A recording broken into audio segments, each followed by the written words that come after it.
नमस्कार दोस्तों, आपका स्वागत है आपके अपने YouTube चैनल DS हेल्पर पर। आज हम लोग पढ़ने वाले हैं क्लास 9 का चैप्टर 1, जिसका नाम है नंबर सिस्टम यानी कि संख्या पद्धति। प्रश्नावली स्टार्ट करने से पहले यहाँ पर हम कुछ संख्याओं के बारे में जान लेते हैं। प्राकृतिक संख्या, पूर्ण संख्या, पूर्णांक संख्या और परमेय संख्या। चलिए देखते हैं कि प्राकृतिक संख्या क्या होती है। प्राकृतिक संख्या वह संख्या होती है जो 1 से लेकर के अनंत तक होती है, जैसे कि 1, 2, 3, 4 और डैश डैश डैश इंफिनिटी तक। ठीक है, तो ये जो संख्या होती है इनको हम नेचुरल नंबर यानी कि प्राकृतिक संख्या बोलते हैं। अब नेक्स्ट हमारी आती है पूर्ण संख्या, 0 से लेकर के अनंत तक। ये और दोनों सिमिलर है, बस इसमें 0 इंक्लूड होता है। 0, 1, 2, 3 डैश डैश डैश इंफिनिटी तक। ठीक है, ये हो गई हमारी पूर्ण संख्या, 0 से लेकर के अनंत तक। फिर आती है हमारी पूर्णांक संख्या। पूर्णांक संख्या और पूर्ण संख्या दोनों नाम से ही सिमिलर लग रही है और सिमिलर है भी काम से भी। इसमें क्या होता है, सेम यही चीज होती है। पूर्ण संख्या में, पूर्णांक संख्या में पूर्ण संख्या तो होती ही है, प्लस उसमें हम प्लस उसमें हम ऋणात्मक संख्याओं का भी जोड़ होता है। ठीक है, पूर्ण संख्या में ऋणात्मक नहीं होता है, लेकिन पूर्णांक में ऋणात्मक संख्या और जो पूर्ण संख्या होती है वो दोनों का सम्मेलन होता है। ठीक है, तो इसमें ऋणात्मक भी होंगी, जैसे -1, -2 और फिर 1, 2 भी 3, 4 डैश डैश डैश इंफिनिटी तक। ठीक है, तो ऐसी संख्या पूर्णांक संख्या कहलाती है। ठीक है, फिर अगला आता है हमारा परमेय संख्या। परमेय संख्या हम क्लास 8 में भी पढ़ चुके हैं कि ऐसी संख्या जिसको हम p/q के रूप में लिख सकते हैं उसको हम परमेय संख्या बोलते हैं। जैसे कि p/q के रूप में हमारा 1/2 यहां पर लिखा हुआ है p/q। ठीक है, लेकिन हमारा q जो होना चाहिए यहां पर वो q नॉट इक्वल 0 के होना चाहिए। ठीक है, जैसा कि हमारा 1/2, 3/4, -1/2, -3/4 और ऐसे बहुत सारी इंफिनिटी तक होती है, बहुत सारी संख्या हो सकती हैं। ठीक है, ऐसी संख्या जिसको हम p/q के रूप में लिख सकते हैं वो संख्या हमारी परमेय संख्या कहलाती है। तो उम्मीद करते हैं आपको संख्या के बारे में कुछ समझ में आया होगा।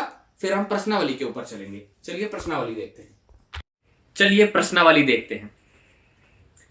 तो जैसा कि आपको यहां पर दिखाई दे रहा है, पहला क्वेश्चन हमारा लिखा हुआ है, क्या 0 एक प्राकृतिक संख्या है?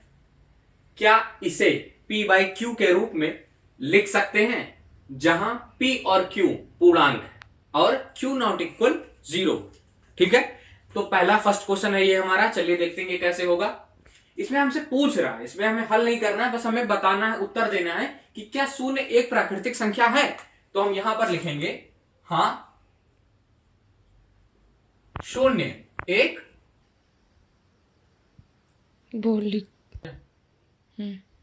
एक प्राकृतिक संख्या है।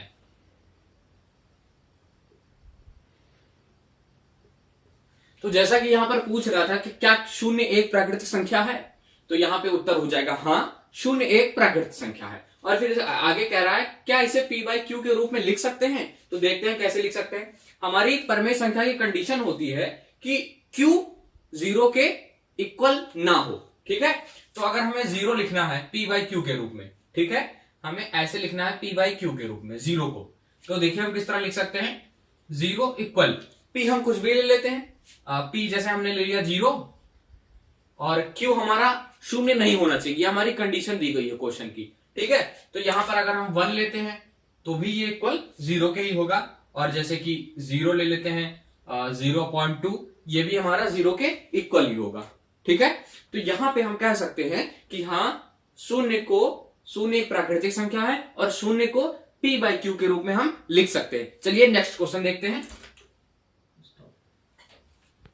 चलिए दूसरा क्वेश्चन देखते हैं। दूसरा क्वेश्चन हमारा कह रहा है कि 3 और 4 के बीच 5 परमेय संख्या ज्ञात कीजिए। ठीक है, तो इस टाइप के क्वेश्चन को करने के लिए हमारे पास कई ढेर सारे सॉल्यूशंस हो सकते हैं। ठीक है, तो एक बहुत सरल विधि मैं आपको समझाता हूं।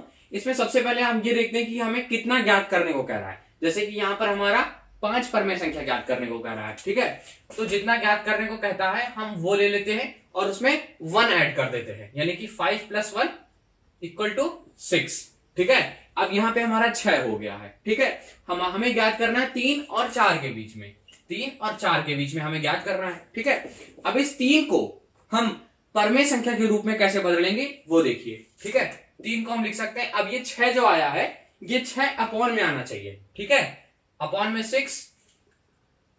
6। ठीक है, तो इसके ऊपर हम ऐसी कौन सी संख्या लिख दें जो 3 के बराबर हो जाए, और इसके ऊपर हम ऐसी कौन सी संख्या लिख दें जो 4 के बराबर हो जाए। तो जहां तक हमें पता है कि अगर हम यहां पर 18 लिख देते हैं, ठीक है, तो 6 3 जा 18 हो जाता है, जो कि हमारा 3 के बराबर हो जाएगा। उसी तरह हम 4 लिखते हैं, यहां पर हम 6 के ऊपर 24 अगर लिख दें तो 6 4 जा 24, 6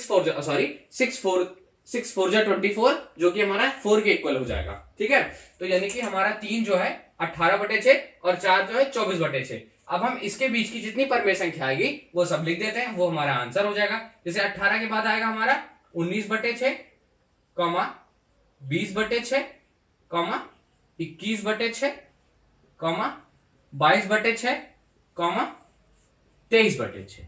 ठीक है, तो ये हमारी हो गई 5 परमेय संख्याएं, 5 परमेय संख्या।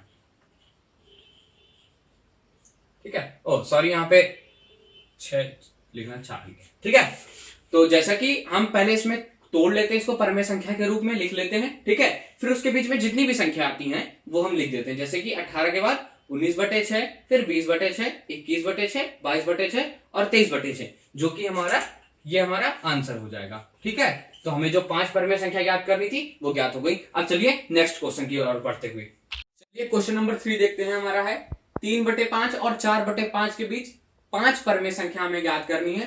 तो ये भी बहुत आसान है, चलिए देखते हैं कैसे।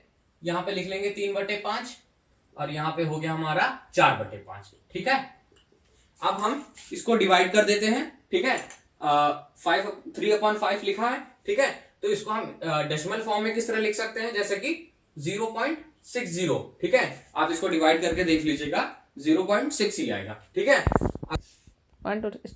4/5 को हम लिख सकते हैं 0.80।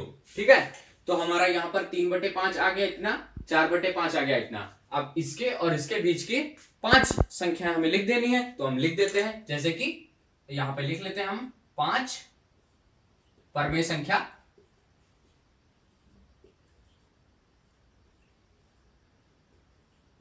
कौन कौन सी हो जाएगी हमारी, 0.60 के बाद की 0.61, 0.62, अब 0.63, और अब उसके बाद की भी कुछ ले लेते हैं, जैसे कि 0.71, 0.72। ठीक है, तो जहां तक हमारी 1 2 3 4 5, तो जैसा कि हमारी ये 5 परमेय संख्या हो गई हैं, तो दैट इज आवर आंसर।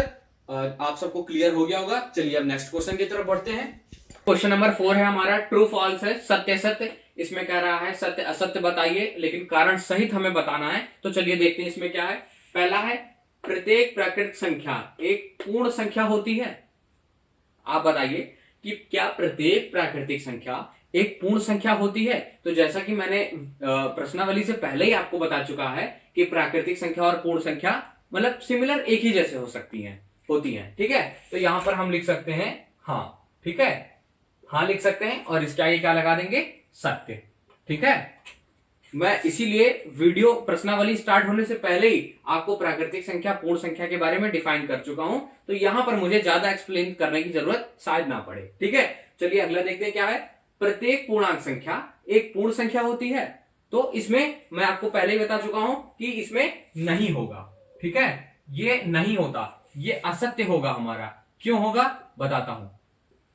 ठीक है, ये हमारा असत्य हो गया। देखिए इसमें क्या होता है, मैंने आपको पहले बताया था प्रत्येक पूर्णांक संख्या एक पूर्ण संख्या होती है, तो ये असत्य होगा, क्योंकि इसमें जो होता है ऋणात्मक लिया जाता है।